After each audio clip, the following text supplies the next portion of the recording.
All right, let's get things started. Welcome, everyone. Thanks for joining our webinar today. Most of it is going to be a Q&A. A lot of you submitted questions, so I definitely appreciate that. I'm going to try to get through a lot of these topics we see here. Might not be able to touch on all of these, so if anything, we'll save these for the next one we do here coming up in a few weeks. This is going to be something we're going to try to do regularly. So that way, if there's common questions you have, it's a good chance to get everyone together, do some group learning, go over some different scenarios and maybe some different features that we're looking at.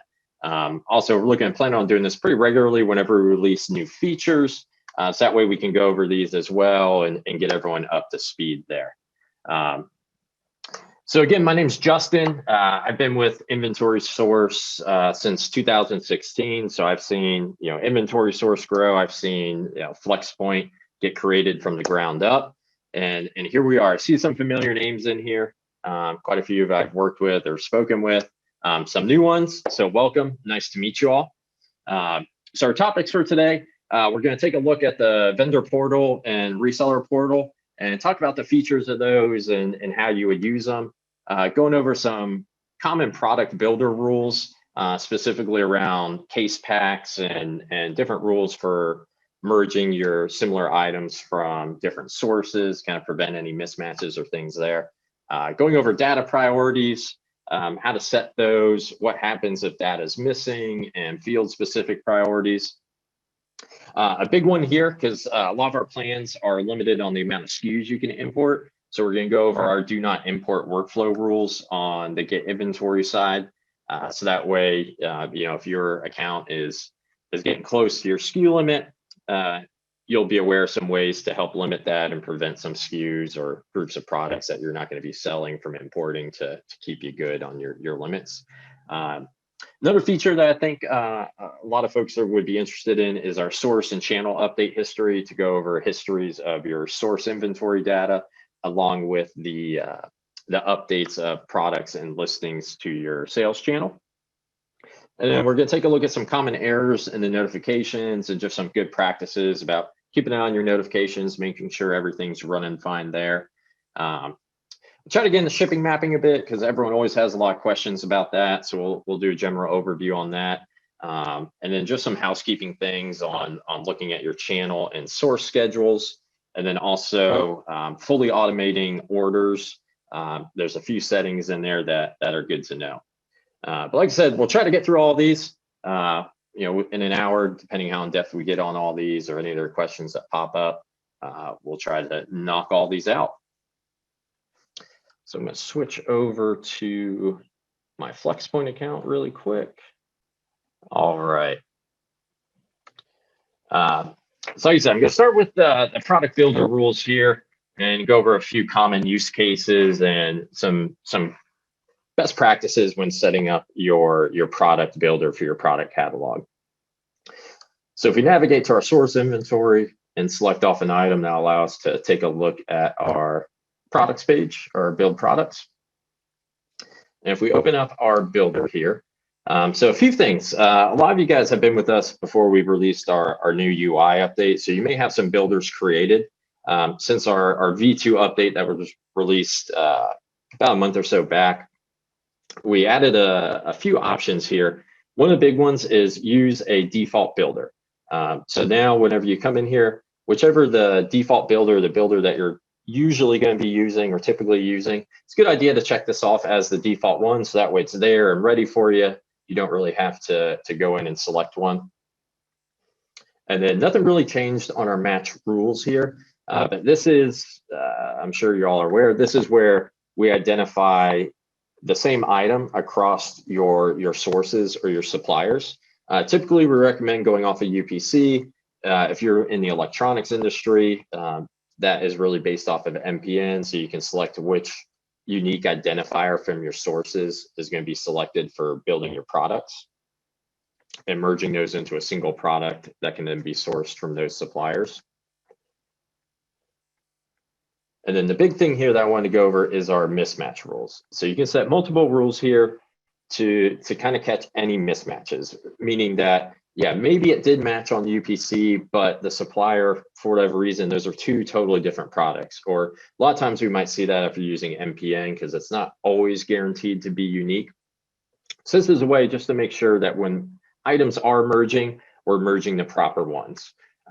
One that I always recommend setting up here is a cost rule, where you can set a percentage threshold that when Flxpoint is merging two items from two different sources together, if it sees a cost difference greater than this threshold, it's gonna, you can select it here, it's gonna throw it into your product review queue. So you can take a look at it and say, yes, this definitely is the same product, even though it is a wildly different cost, we'll wanna merge those. Or if it is a totally different product and you don't wanna merge them, you can delete out the mismatched source and get your product properly built that way. Another very useful rule here is MPNs match, but UPCs don't.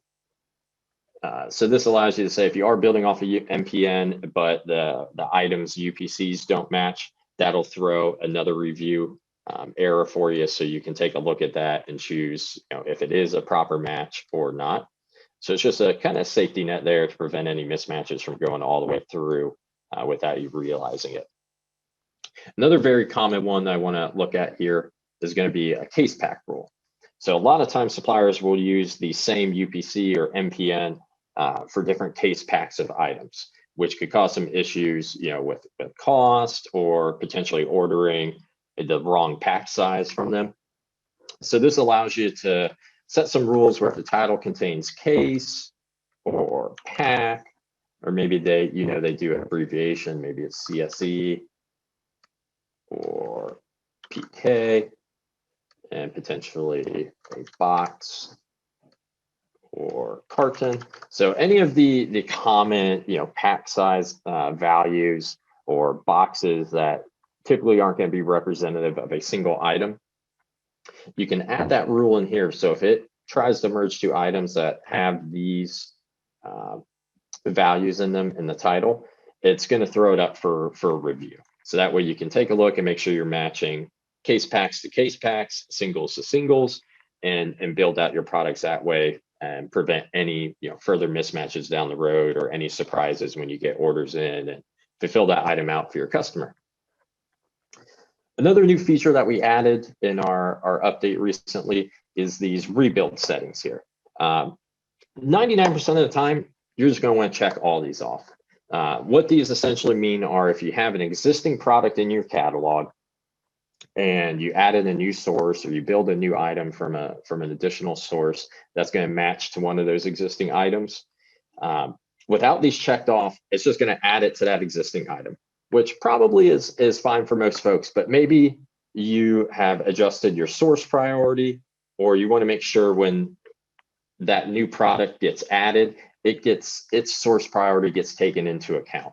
So maybe I just added CWR as a source. I know I'm going to be merging that into already existing products in my catalog, and I have this as my top priority because I want to use their data. If I didn't have these checked, it's just going to be added to that existing item, and whoever's data won the priority race before, it's going to persist that way. But with these options checked off, once you add a new item to that product that already exists in your product catalog, it's going to rebuild that item and take our source priorities into effect. So it's always a good idea to do that if you're modifying source priorities, or if that is a big point for you, making sure your data is the best. It's a good idea to check those off. So that way it rebuilds the item with the best data based on your source priority. And while we're on the topic of source priority, this is a common question that comes up. So say we have CWR at the top, but maybe some of their products are missing titles. It's missing a field, or a field's empty somewhere. Just because it's at the top, it doesn't mean it's going to take all of that supplier's data. It's going to fill out all the fields that are available from that supplier. And then let's say that matched with a USD Flex product down here, and that product from CWR was missing a title. It's going to check for that field from the rest of the sources if it's available from them. So if CWR, let's pretend the same item's coming from all of these. CWR is missing a title, so it's going to check D&H for a title. If it's missing, it's going to go to RSR. And then potentially if USD, this source here has that title, it's going to fill that out. So it's not an all or nothing sort of thing from the source priority. The system knows, okay, if this field's empty, go to the next data point or the next source to try to find that data point to fill that field. And another use case here that maybe gets skipped over or not aware of is, so our first priority list here, this is global. So it's for all data fields, but maybe we know there's certain suppliers that have better titles than others. So you can set individual field priorities and set it for each individual source off to the right here. The good part is you're able to use this to really fine tune how your products get built based on all your sources and knowing, how your data is coming over from each of your sources, and be able to really build out great looking products with the best data that's available across all of your sources.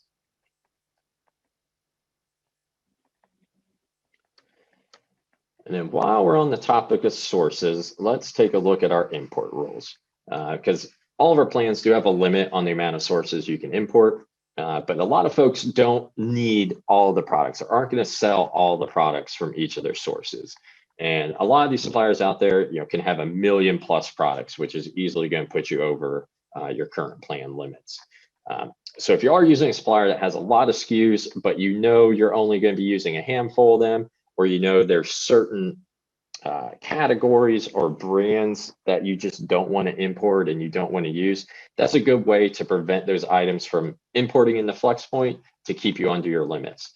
And even taking the limits out of it, if you just know there's products that you're not going to use, it just cleans up your source inventory page. That way it's really only the products you care about selling. So let's take a look at one of our sources here. So if I go in here and go into integrations and look at our get inventory primary, going to want to go in and edit this and go down to the third step where we have an import workflow toggle. If you toggle this on, it's going to drop down and allow you to create rules. So if we go in here, let's call this brand exclusion. So maybe I know there's a list of brands that I don't want to use. So we'll use our if then rules here. So we can say if brand, and if brand lives under the parent value, so we'll come down here, select brand, and then we have all of our same modifiers here. So if brand equals or contains, maybe Apple, or brand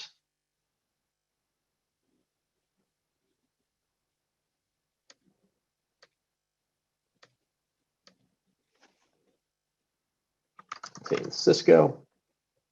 Maybe those are two brands that I just don't want to sell because I don't want to have those listed on my site. So we'll say if a brand contains either of those values, then do not import, set to true. And what this will do is the next time your get inventory job runs, it will not import these products.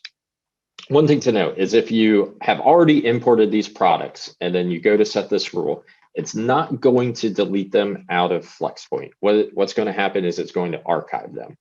And then what you can do is, if that does happen, you're able to request our support team to delete archived products from your sources, and that will delete all those out from your source inventory. And you can also do multiple rules here. So I have my brand exclusion, and maybe there's certain categories I would like to exclude from importing.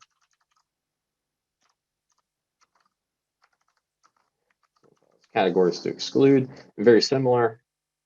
We'll select a category. So let's say it's category 1. I don't want to sell any desktops or laptops. So I'll go and do category 1 again. And we'll do contains laptops. And we'll set do not import to true. So this is a good way to prevent those items from importing. But maybe your supplier has a ton of products and there's only a single category you want to load. So what we can do then, if I go back here, delete these two rules. essentially what we want to do there is block everything from importing first. So we'll do always run set to true. What this is going to do, this is going to essentially set everything to not import. And then we'll want to set another rule to actually allow these products. So maybe I only want to list desktop computers. So I come to our category of desktops, then do not import, set to false. So this is going to be the kind of the inverse of what I just showed you. Because our rules go in a top to bottom flow, if we block everything at the start and then choose to only set the import rule to false. So do not import false means we will import this one. So it's going to allow desktop computer categories to come in. So those are two ways to really go about preventing different items from coming in that you just don't want to have imported into Flxpoint to help either clean up your source inventory to only be looking at products that you want to sell, or to really keep you under those plan limits.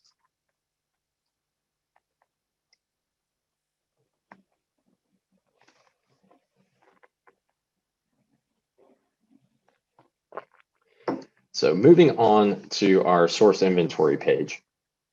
Really useful feature here that, again, I think some folks might be missing and had questions about seeing your source history is like, where can I see a record of the data changes from my source?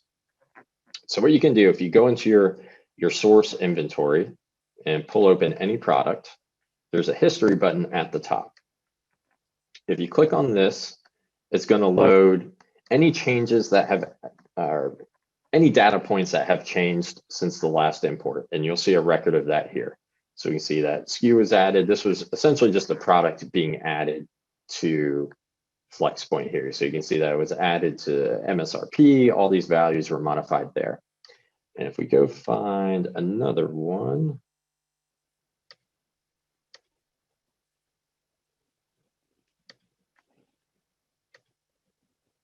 no changes on this one. But the big thing you can see there are product data changes or quantity changes. You can see the history of when quantity was set to 5. You can see when it dropped to 0, and you can see when suppliers re-added quantity back, and it'll tell you maybe they added 100 to it. So it's a good way to see a record in times of when we've imported data changes from your sources and suppliers. And we also have a very similar feature on our channel listings page. Is you can see a record of when items were published, delisted, overwritten. So we can see this item here, the same thing as view status changes at the top. We see in history of when this item was published, if it was successful, and if there's a message here, typically that revolves around there being maybe an error or something that happened with that product. So if I go find another one here, look at view status changes, you can see this item was attempted to be published, but there's an error with Shopify for a compare at price not being higher than the list price. Then it was published. Then we saw a location issue after it was overwritten, so it wasn't successful. And then the final update on this item with an overwrite was fully successful and it was listed. So those are really good references to take a look at. If you have any questions on maybe an item got sold that was out of stock, you can see a record of the history on the source inventory page of when that item, when we received the update that that item was out of stock or received stock. And then again, on the channel side, if there's a question on maybe when a product was listed or delisted, or maybe you want to see, hey, when did I overwrite this product? I don't remember if I actually overwrote the data change I made. So you can go back, look at those items, view the status changes, and see when any of those record of changes happened. So it's always good to review that. If there's any questions on, again, when source data changed or when any of your listings status changed, you can hop in there and check that out. And then while we're on the topic of statuses, let's take a look at notifications.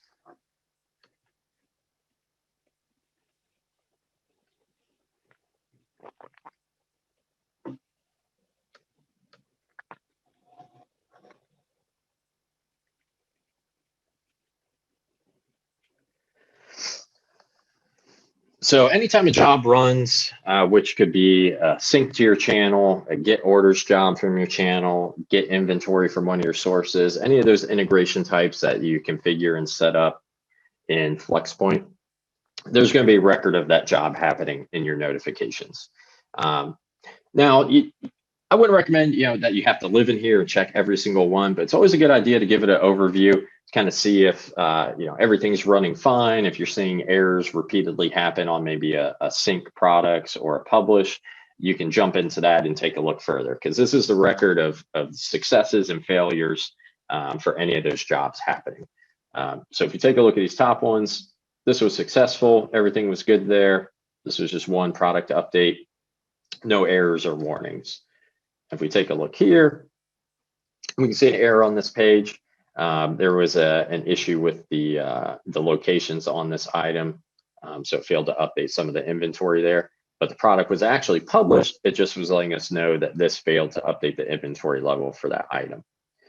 So it's a good idea if you see some errors in here to take a look at these, because a lot of times if you're questioning maybe why something is happening, there will be an error log in here that'll kind of pinpoint what is happening. And if for whatever reason the error isn't clear or you're just unsure of what to do with it, you can always reach out to our support team at support@flxpoint.com and letting them know, hey, I'm seeing this error, I'm not really sure what to do about it. They'll definitely be able to help you and get you pointed in the right direction there. But we can see on this item, products, number of product creations failed. This was actually a failure for this item. And we can see here, this was for a Shopify store.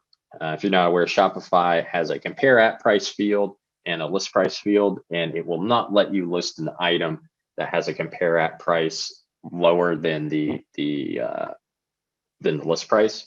So this was an error there. We had to go in and create a rule to allow the MSRP to be greater than the list price, which MSRP on Shopify is usually used for the compare at price. So we can see that there. And then anytime you see a warning, doesn't necessarily mean there's an error. It just means something may have happened. Especially we'll see this on Amazon because Amazon doesn't always list items immediately. So we'll see a warning for a lot of Amazon publishing that says, it may take about 24 hours for these items to get listed to your Amazon store. So it's a good idea just to take a look at those, review any errors, review any warnings, and just make sure everything is running smoothly for all of your integrations.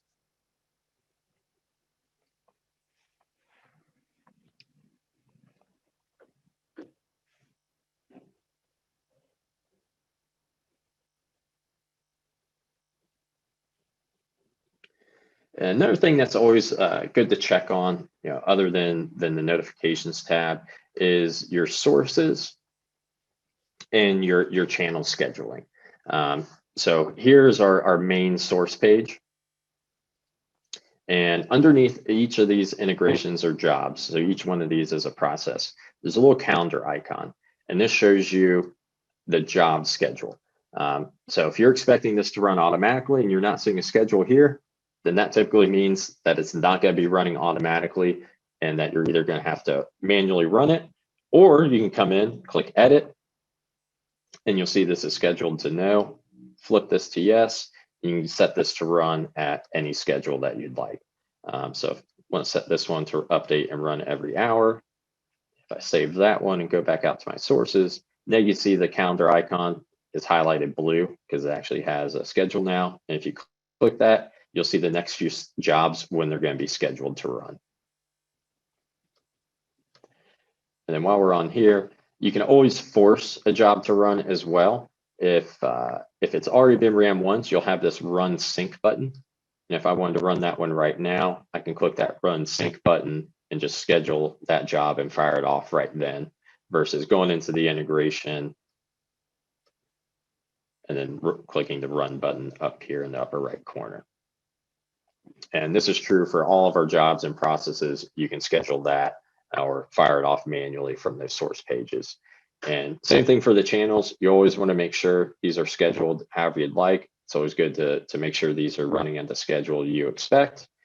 So if I wanted to have this run more frequently, we have this run every 30 minutes for a sync. And then get orders. I want to get those in as quickly as possible. So maybe every 15 minutes, I'm going to have it check for new orders.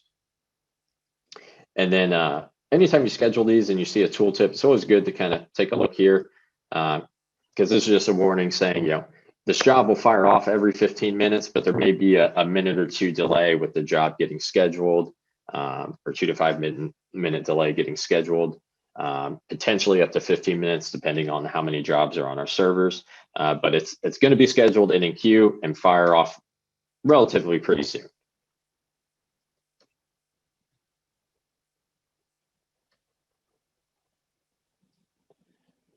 And then also underneath each one of these jobs, you'll see the last time the job succeeded or failed. If you see a failure here, it would be a good idea. Again, that's something to kind of trigger you to go check your notifications and look at that job and see what may have happened. So if there's a published failure, you can actually use these filters on the left-hand side to key in, because there are a lot of notifications in here. So if I wanted to look at my published products, click that filter and let it load. And now I can see all the published products jobs and get a quick snapshot of what's going on here. So you can see any of those errors and look at those specific jobs.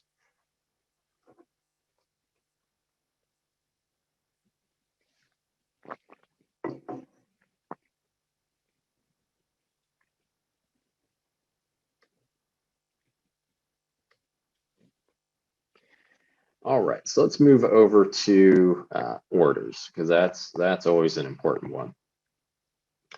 So 2 big things. I know a lot of times when we're going through our setup, a lot of times we may be going through a manual process on the start, or as you're getting a feel for things, maybe you're wanting to be more hands-on with orders.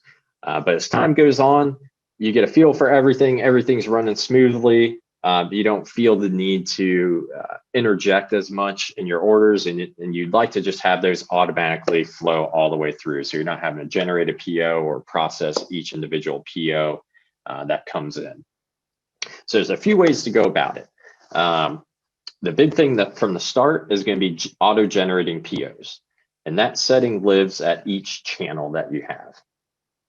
So let's say for all my Shopify orders, I want to have those orders import. As soon as it imports, I want a PO to get generated and find the associated supplier that can fulfill that order and generate a PO for that supplier.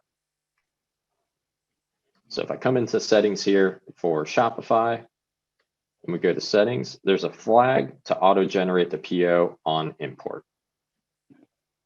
So we'll go ahead and flip that to yes and click update.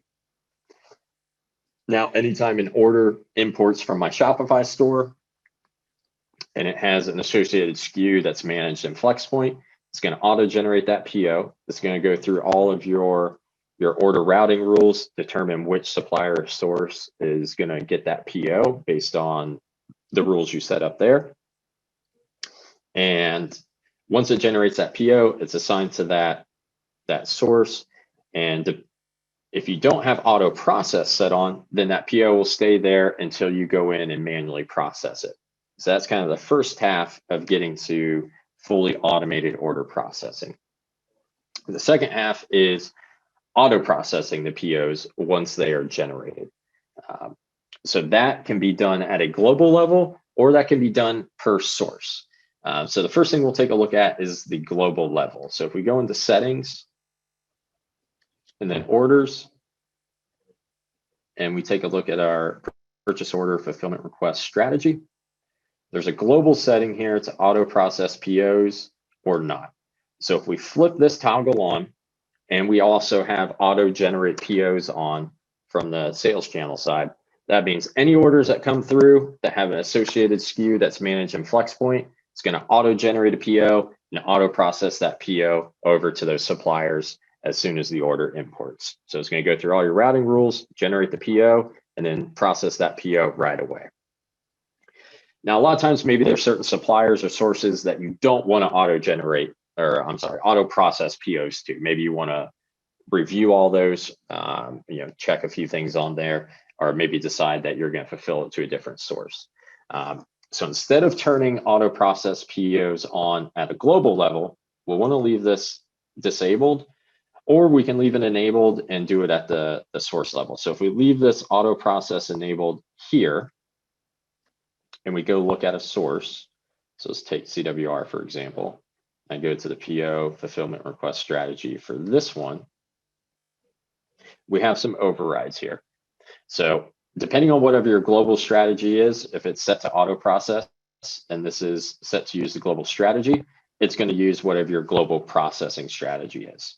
So if that's set to process, it's going to auto process. If that's set to do not auto process, it will not. Now we can come in and override it. So if we have our global setting set to auto process, but for this source, we don't want it to happen, we can just toggle that on.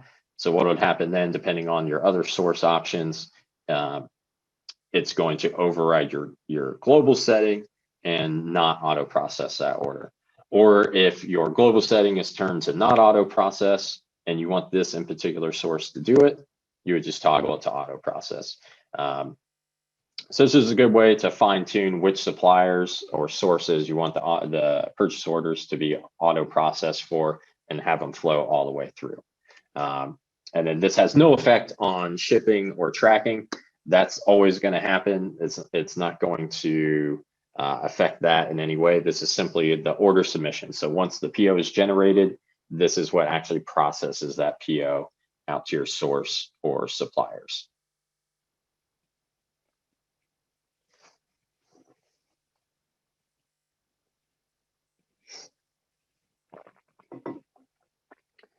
All right. So next, we're going to take a look at the reseller and vendor portal. So let me pull up one of those really quick.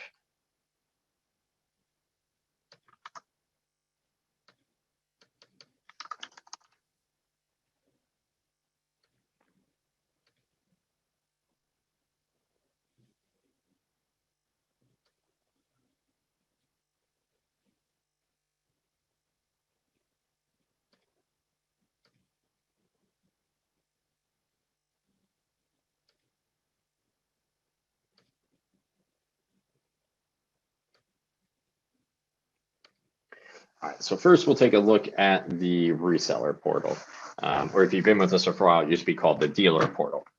But the reseller dealer portal is mainly used if you are essentially going to be a supplier or a source from other folks, or if you want to have a portal to allow customers of yours to come in and place orders directly for the items that you are selling. So a lot of times this is not necessarily going to be useful if you're drop shipping. But maybe if you're providing your own items or you have a warehouse of your own items that you want to sell at a wholesale level to resellers themselves and have them resell your items, this is what this portal will be useful for. So we have a reseller management tab here where you can manage all your resellers, and then we actually have a reseller channel. So the process for getting this set up is we will create a reseller portal URL for you. A lot of times it's going to be your company name .flexpoint.com. And your resellers can go there and sign up to become a reseller. And if we take a look at our reseller settings here, you can actually see where we can request certain details from them on sign up, such as requesting their website, requesting their billing address, if you're going to require a tax ID from them or a resale certificate. And for some of these, like the resale certificate, you can actually require an upload of their PDF of their certificate. So that way they wouldn't be able to fully sign up until they provide that.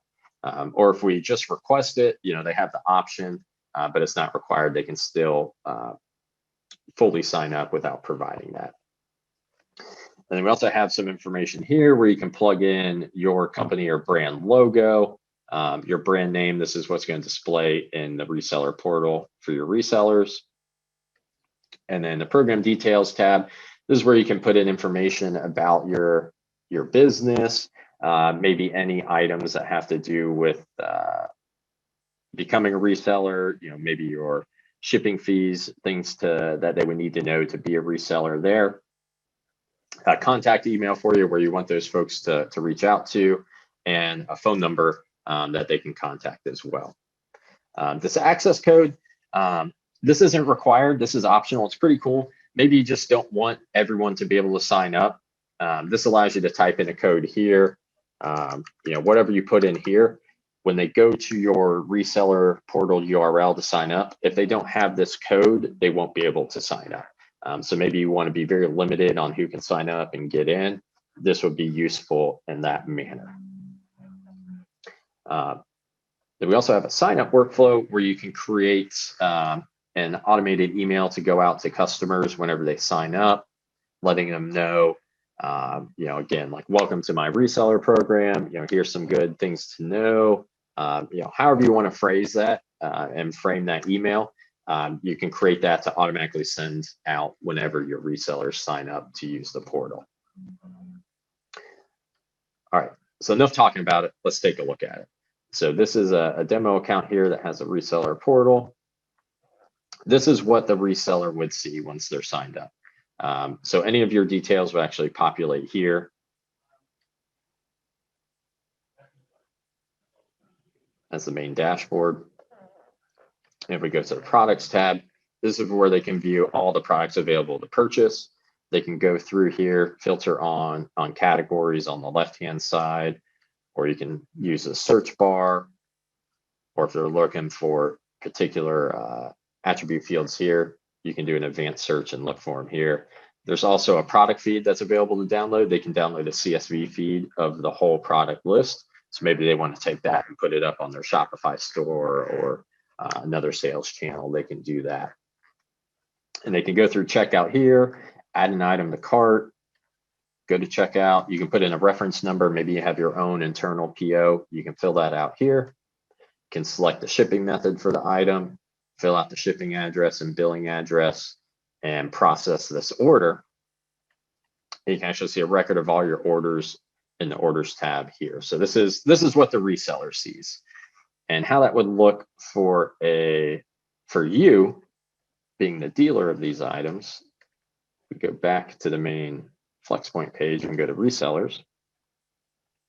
We can see a record of all the resellers here. And if we go into orders, the orders will populate in the reseller port, in your main orders page here. So what you can do is actually filter down to your reseller channel.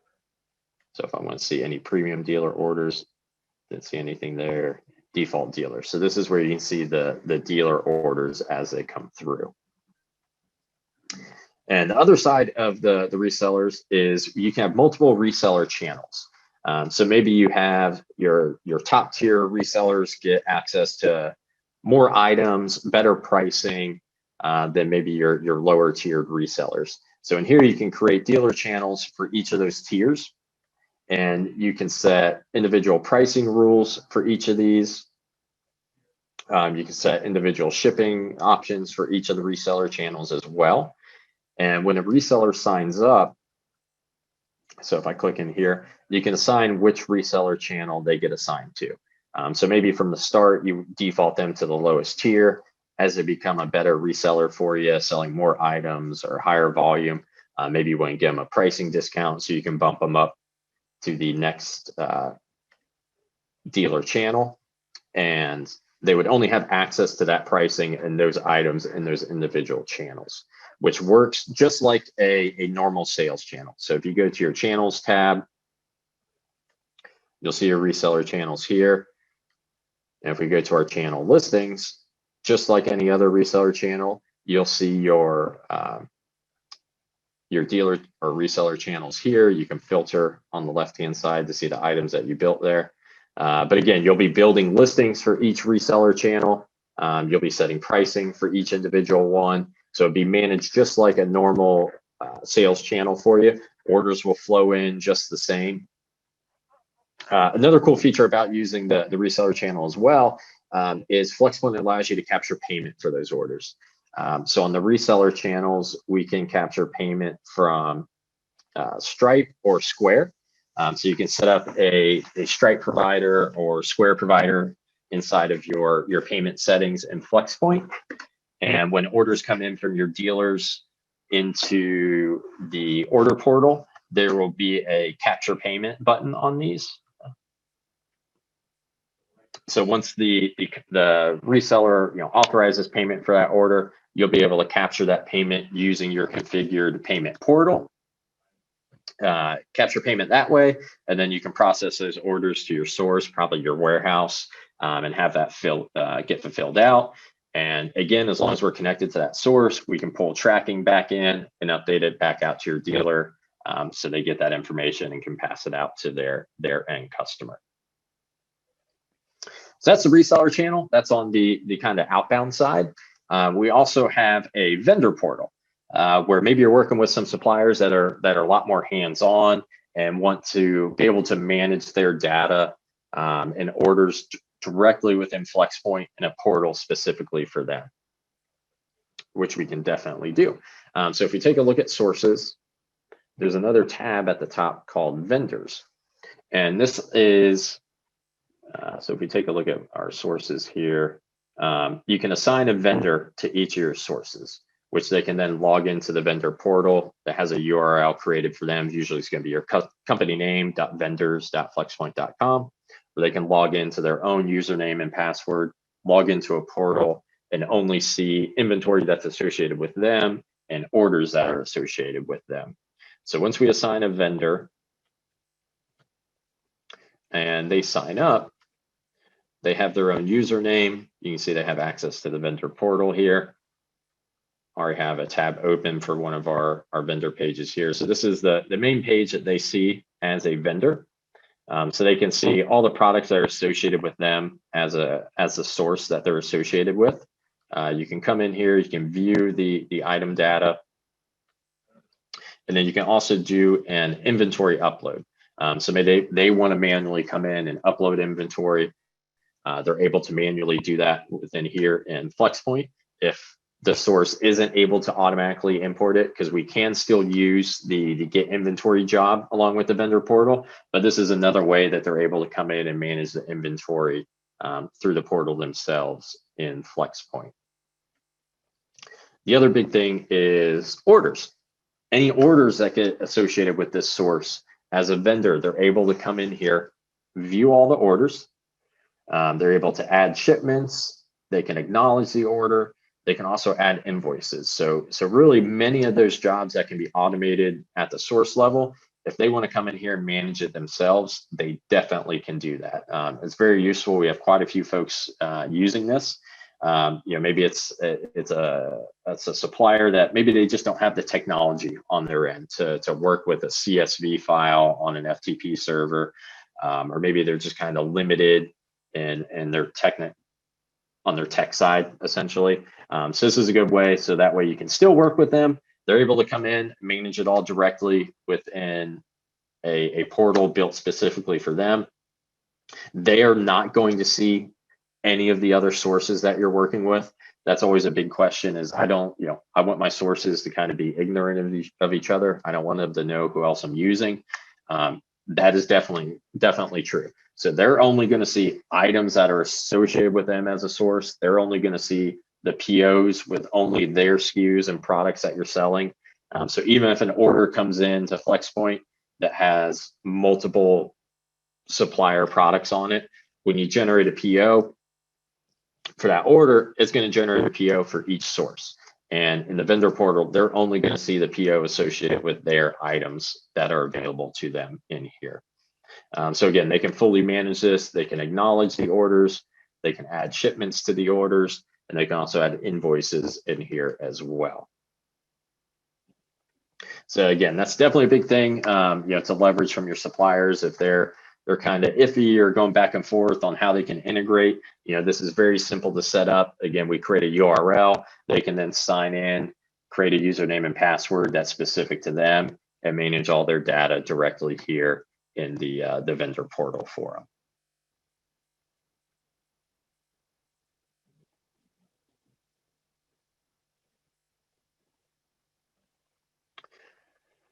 All right, I know we went through a lot there. We got a few minutes left. I don't know if anyone has any questions or wants me to go over anything maybe I touched on before, or anything that was confusing there. Feel free to post your question in the chat or the Q&A section, and I'll answer them here. So I'll give you guys a minute to pop in there if anything comes up.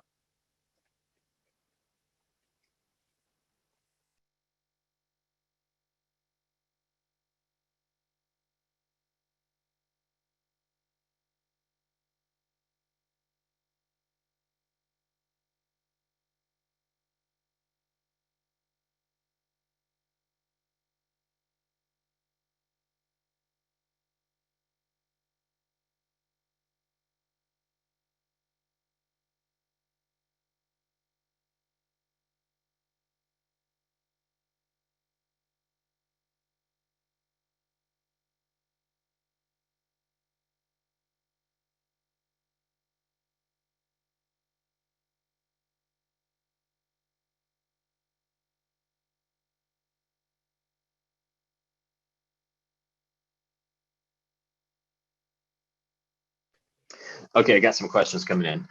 Regarding the vendor portal, would I be able to manage listing their inventory for them on my end, or how would they list their inventory? Nope, that's a really good question. So when they're managing their inventory in the vendor portal, that's essentially them managing your source inventory. So they would be able to modify the quantity and products here under the source side, but you're still responsible from picking your source inventory, building that into the product catalog and channel listings. So you're still in control of your whole listing flow, but they are modifying the source data as they would as a regular source. I got a question regarding payments. Can we set payment as client PO instead of credit card payment? We don't have a way to directly do that, I believe, if what you're asking. You can defer payments instead of doing a credit card payment. So that way you can maybe set it up to email them an invoice. But if you don't want to capture that payment directly in Flxpoint, you would have to manage it in an outside platform. So maybe Stripe directly or another portal that you use. So it's not required to use that payment processor. You can always defer the payments in Flxpoint. We also have the option, Stripe allows ACH payments as well. So you do have the option to do credit card or ACH payments with Stripe. But again, it's not required to use one of those processors. You can still have orders come in. There would be deferred payment, but then you would still be responsible for capturing that payment outside of Flxpoint.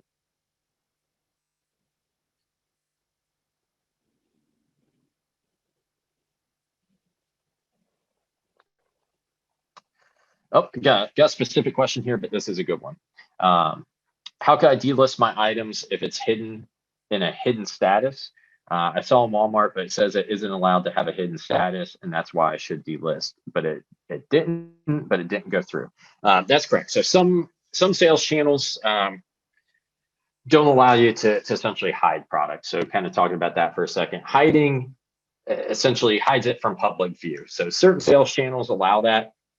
Most of the time, it's our direct sales channels like WooCommerce or Shopify allow you to do that. Mainly on the marketplaces, you would need to delist items, which actually deletes it from their servers. So if you have an item, if you're kind of stuck in this middle ground where it's in a hidden status, but you're unable to unpublish it, typically what you want to do is either clear the status change on it if that status hasn't gone all the way through, which would be found. You go into channel listings and go to actions and edit clear change to status. That will clear any of the kind of queued actions on that item. And then you'll be able to go back to change to status, delist, or publish, whichever one you're kind of stuck on. But in this scenario, you should be able to clear change to status and then go to change to status, delist. If you're still stuck there, that might be a support call because you may need to manually run a job to unhide that and then delist to kind of get it out of that status. But definitely give that a shot. If you're still having issues with that, feel free to email our support team kind of with a screenshot and what's going on there, and we'll be able to get to the bottom of it for you.